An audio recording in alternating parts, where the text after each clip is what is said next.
t'as pas l'air d'être bien haute là, hein? Je peux pas. Regarde le mur. Par Alors rapport à moi. toi tu regardes dans le trou et tu défonces dans le trou là. Voilà. Je vais en bas. Ouais.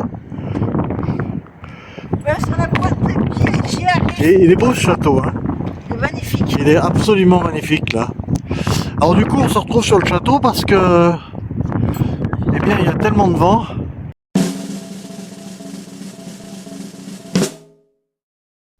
Oyez, oyez, braves gens, bienvenue dans le château de mon sultan, Mehmet II le Conquérant. Nous sommes dans le détroit des Dardanelles et c'est une forteresse ottomane.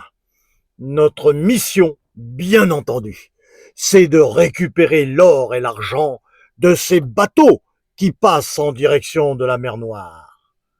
Regardez la beauté de cette architecture. À cette époque, nous savions construire bien plus que maintenant. Gueux que vous êtes. Ici, il y avait les familles avec la garnison. Nous faisions ripaille, nous nous amusions, nous dansions, comme au temps de la chevalerie. Mais certains croquants essayaient de passer sans payer l'octroi. Mais c'était bien mal connaître mon maître, qui a mis ce canon à tir rasant et qui envoie des boulets sous la ligne de flottaison de ces croquants. Il coulait et nous récupérions l'argent et l'or. Regardez-moi cette architecture, mais j'entends une voix. Qui est-ce? Oui, c'est le ferry.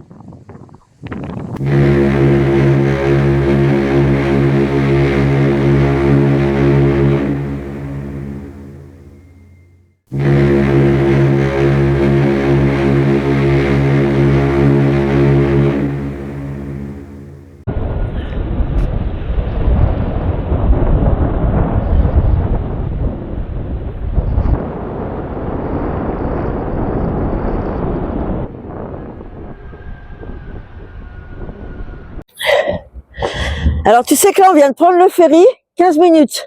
On a visité le fort qui était en face. Et là on vient de prendre le ferry. Et on va visiter les fameux dômes qu'on avait vus. En fait, on savait pas ce que c'était. Ouais. Donc là on a Canacal, on est de l'autre côté du détroit des Dardanelles. Ok. Bon, ça y est, on vient de comprendre où nous sommes et ce que nous visitons. En fait, c'est la position des batteries d'artillerie, dont vous y voyez un canon, et vous allez voir derrière le support du canon qui l'articulait en demi-cercle, et les différents bâtiments, c'est le stockage des munitions et de la troupe servant de cette artillerie. Donc la carte va vous montrer les différents emplacements de l'artillerie ottomane. En clair, une véritable mâchoire d'obus attendait la marine anglaise. Donc ça c'est la carte. Ouais.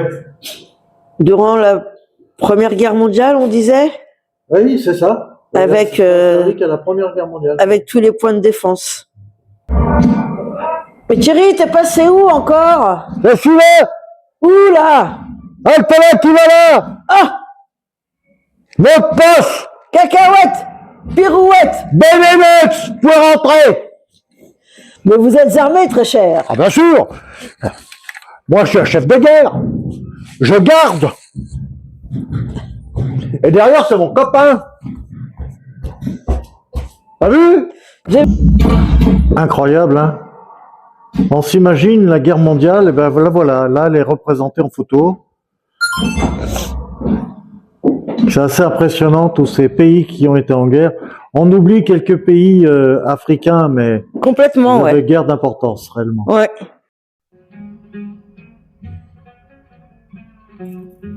Les Dardanelles, c'est 9 mois de conflit.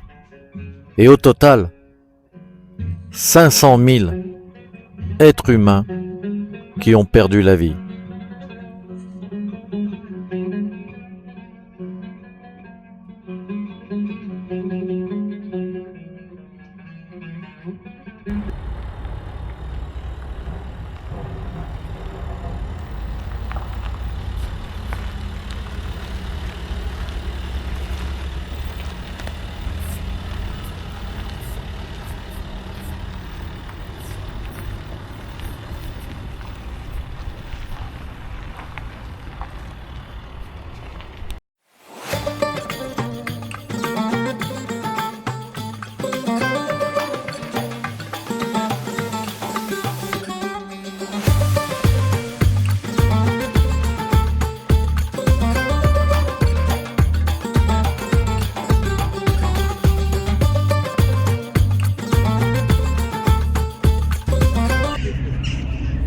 Eh bien, c'est encore moi devant la caméra. On a alterné, un coup Natalia, un coup moi. Alors, voilà, là je prends le micro, ça va mieux aller. Nous sommes à la ville de Selçuk. C'est une ville touristique qui est aux portes de Éphèse. Qu'est-ce qu'elle a de particulier? Eh bien, cette ville a un site archéologique qui est une basilique byzantine, très importante. Et derrière, en fond de tableau, vous voyez ce fameux château qui, lui, a des origines ottomanes et d'une autre origine dont on vous parlera dans la description. Cette ville est touristique, piétonne, très jolie, très mignonne. On s'y est arrêté 2-3 jours, rien que pour le plaisir.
C'est impressionnant, comme tous ces monuments, ils sont colossaux.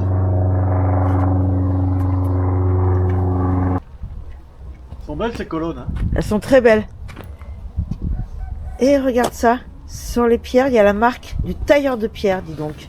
Ça veut dire déjà en l'an 500, les tailleurs de pierre marquaient les pierres qu'ils faisaient. Quoi. Ouais. Pas mal ça. Hein. On les voit bien, c'est bien. On les voit bien. Ça montre cette origine de marquer ces pierres avec sa marque. Ça sera intéressant surtout. C'est vrai. Là, Natalia, je suis pas sûr de moi, mais cet édifice là, il ressemble à deux entités. Alors, c'est des entités que l'on connaît bien. La première, c'est la mosquée avec le minaret qui n'a plus son chapiteau. Mais quand on regarde la toiture avec les deux dômes, on peut considérer peut-être qu'on se trompe, peut-être c'est qu'une mosquée. Mais à cette époque-là, comme encore aujourd'hui, on a les madrasses. Les madrasses, c'est ce qu'on peut appeler globalement les écoles coraniques. L'école coranique est existante encore aujourd'hui avec ce même nom. Et là, on apprend la théologie, les choses comme ça. Certains madrasses avaient une autre faculté, c'est aussi d'apprendre les mathématiques, la géographie et autres. C'était plus rare. Et certains, peut-être comme lui, je suis pas sûr de moi là, parce qu'on n'a pas d'éléments. C'est une mosquée. Donc du coup, là on a la confirmation de la chose. On a la confirmation de la chose. Voilà.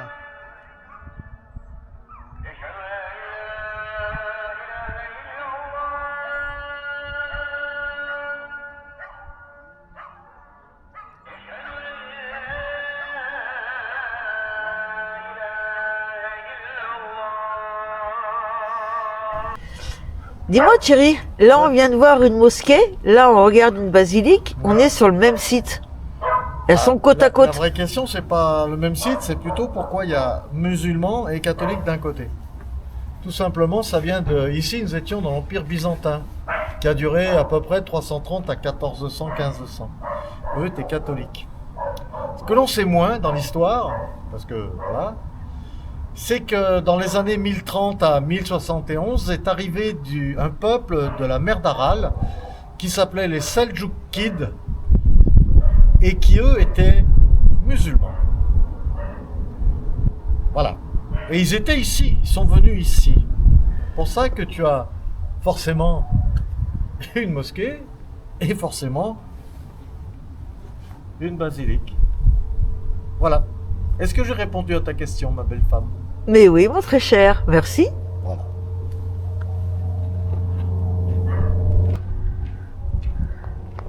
Qu'est-ce que tu disais? C'est beau, hein? C'est magnifique. C'est très très beau. Elle était immense cette basilique. Hein. Alors on a quand même des styles.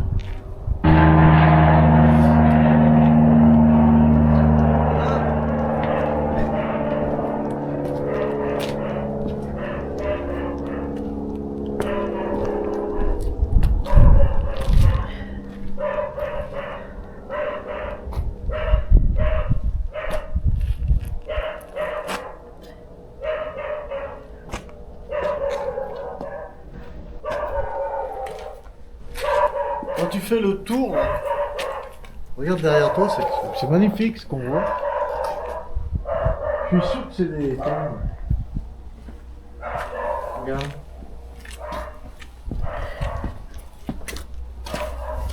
Ça. Que c'est des tombes. Ah. Regarde, on a là. Oh oui, ça ressemble Tout bien. autour, alors ça devait être des gens importants, je pense. Tu sais, comme ils faisaient souvent, les catholiques s'enterraient dans leur basilique. Pas les grands, hein, pas les petits. Ils pouvaient, hein. Tu retrouves cette pierre là. Thierry, viens voir. Ouais. Ouais. Regarde la pierre qu'on a là. Ah oui, c'est là, celle-là. Ouais. Ouais. T'as vu?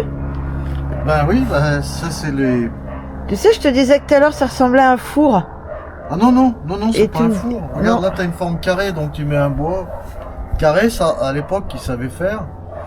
Et on peut dire que c'est l'ancêtre du moulin à poivre, du moulin à sel, du moulin à blé. Hein. Ils se mettaient certainement en haut, là, ils tournaient le truc.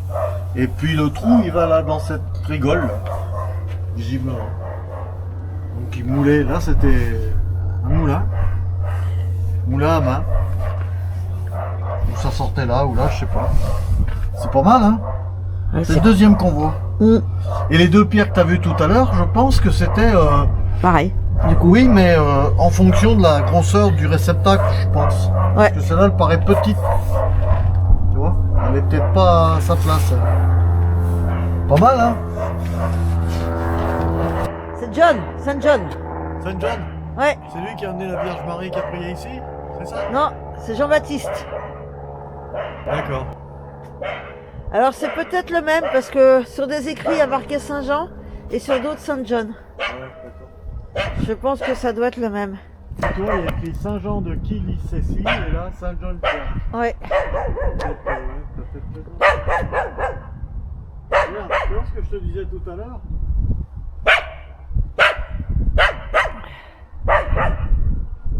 Là et là. Impressionnant, hein? Impressionnant.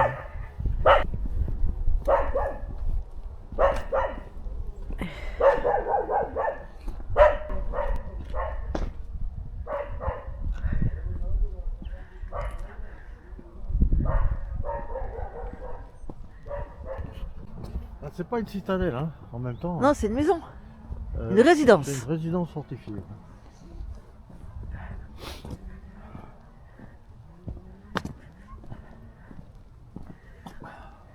Et comme toute résidence, elle avait sa petite chapelle basilique pour aller prier. Oh, non. Oui, ouais, bien sûr.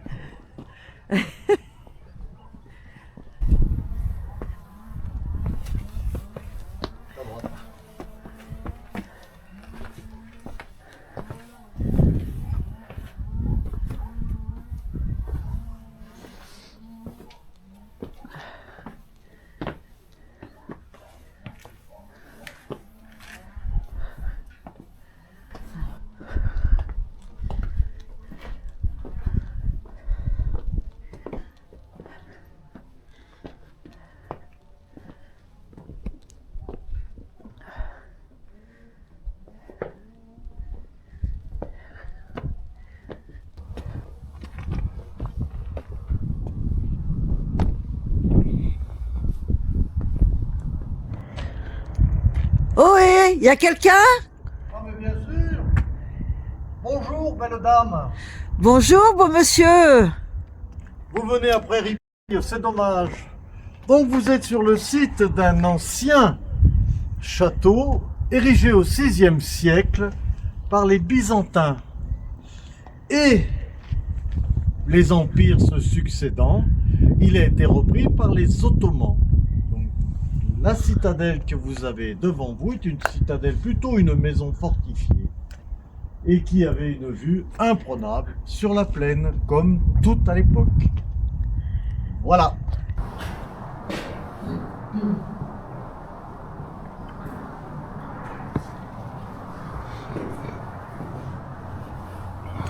Là, on a les reliques de ce qui est le système catholique ici, là.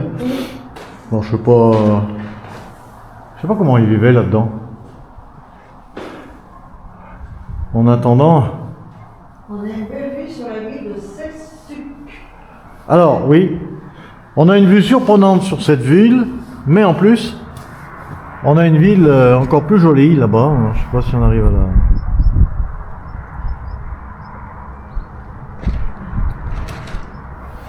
Là-bas, c'est beaucoup plus moderne. Hein. C'est les restes du XXe siècle, on va laisser. Hein. Ce sera ça. Moins joli quand même.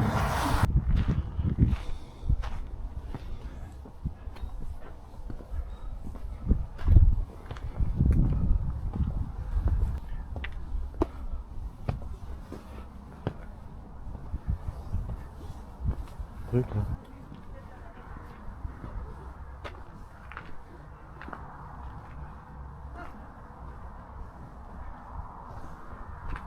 On peut y accéder là? Ah oui.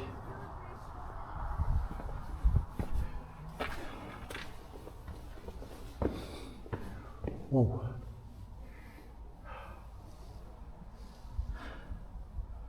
Impossible à savoir ce que c'est, on n'a pas d'informations.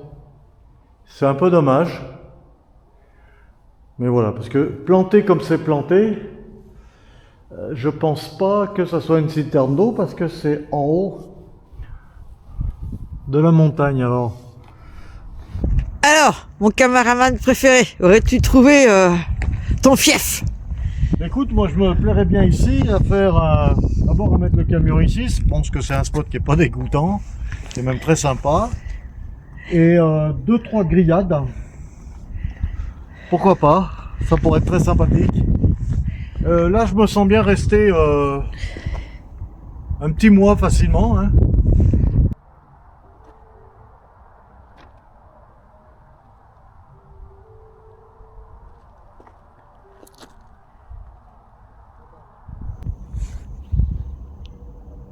Derrière moi, il y a un drapeau, le drapeau turc. D'où viennent-ils? Eh bien, c'est un peuple qui trouve ses racines du côté de l'Asie centrale. Et, tout à l'heure, je vous en ai parlé, il y a eu une invasion par l'Empire Seljoukides, qui eux étaient musulmans. Ils sont restés là à peu près 40 ans, mais ont laissé une myriade de petits sultanats. Un sultanat qu'on a connu qui s'appelle les Ottomans. Les Ottomans ont envahi beaucoup plus. Mais, quand il y a eu la guerre des Dardanelles, il y a eu un général qui a combattu les armées d'invasion françaises et tout ça. Il s'appelait Atatürk, et Atatürk a créé un État-nation qui se nomme la Turquie.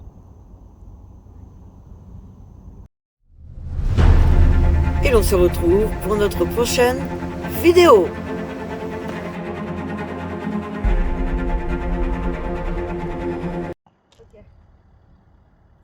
Chérie, elle est pas belle la vie?